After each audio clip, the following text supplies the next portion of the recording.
Hi, it's Paul McIntyre. Welcome to today's edition of In the Can. We're at the Festival of Creativity, and today we have some real-life creatives, not an algorithm in sight, and News Corp's Nick Hodges is asking the questions. Rob, Justin, Iggy, Kim, thanks for being here. I want to start with technology. Tech companies have taken over Can. You can't turn a corner without getting VR or an AI conversation. How is technology impacting creativity, and is it for the better? Start with Rob. I think we have to be a little bit careful that we don't get beguiled that technology is an idea. So while it's great to have VR, it's about how it gets applied. And there are a lot of judges that I know who sit through VR work and go, oh God, not another VR ad. It's still very much about the idea, not the technology. Justin? Yeah, I mean, I think firstly it's a good thing that the technology companies are here. I think it's interesting to sit back and they don't have to be here. I mean, they could be at CES, they could be at South by Southwest, and they've decided to come to Cannes in force. And I think that's a really good thing for everyone because, I mean, technology's changing the world, and so it's changing the creativity in the world around that. Iggy, you've just come out of 4 days of judging. 6, mate. 6 days of judging. A lot of tech starting to come into the categories now? Yeah, absolutely. But I think for me, it's amazing how technology is actually flattening the creative landscape. So the fact that technology is becoming mass and more every year more accessible, VR, AI, whatever it might be, that's allowing every country to be able to play on the same level. Kim, you're an agency CEO. From a client point of view, are you hearing from clients they want more shiny things with technology? I think there's certainly incredible pressure to be first, and there's this new technology coming out, and so how do we grab hold of it?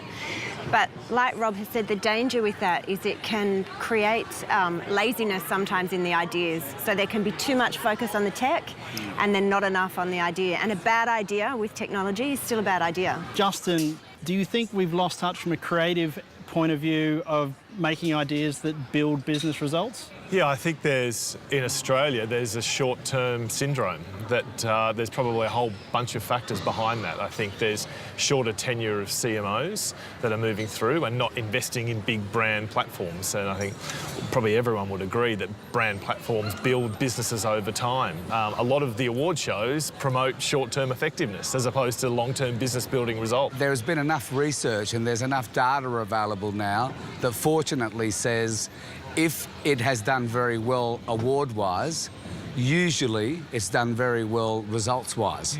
And you can correlate that against really solid data now. We're here today at the Campaign Brief Can event that's sponsored by News Corp, and we're using this event to launch our Press for Change initiative, which is all about using brilliant work in print to drive real results for non-profit clients. Iggy, you've just come out of 6 days of judging. Why is it that not-profit work seems to dominate awards?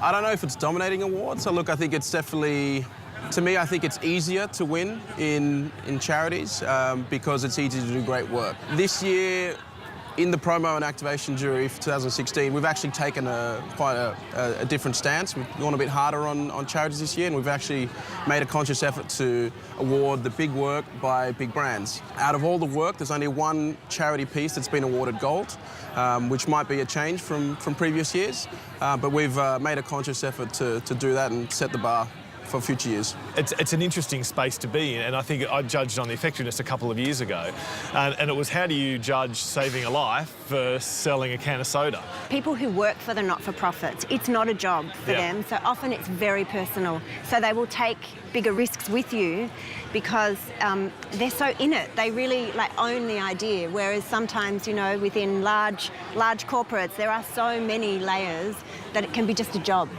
Print shortlist for Can came out this morning, 333 individual pieces of work, 3 of them from Australia. What's going on, Rob? There's so much pressure now on clients to understand the new media landscape that a lot of the focus and energy and conversation is around that, and some of the more traditional media becomes an afterthought. In reality, most people here know if you want to build a big brand quickly, using traditional media is actually, it's expensive, but it's a great way to do it very quickly. I think it would be crazy for anyone to presume that print's days are numbered. They're not. It's a very powerful media.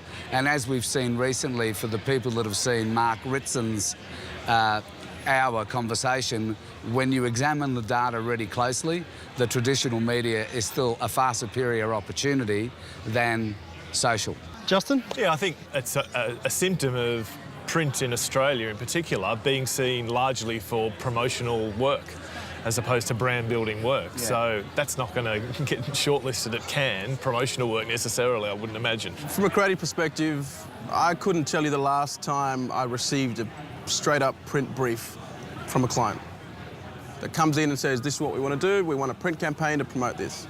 There's just, they're not requesting it from us, so I guess that's why there's less of it out in the market. So I don't think it's for lack of trying, I think it's just more there's not a desire or a need for it as much. It comes in as part of an integrated campaign when you're starting to do different multiple elements, but there's not just straight one-off print work. Part of it's the short-termism. Yeah. It's need the immediate impact, and so they're looking for channels, in particular digital, that can give a very quick result, which is not, just because it can be measured doesn't necessarily mean it's the right measure that we're looking at. So I think, we all collectively are responsible for ensuring that we've got a healthy print industry, because the simplicity of the idea, there's no better medium. So many ideas are very complicated these days, and if they take a lot of explanation, how on earth are our consumers ever going to understand them? Brilliant. Okay, well, thank you to all the panellists today. We'll let you get back on with Cannes, and we'll see everybody tomorrow for another edition of In the Can.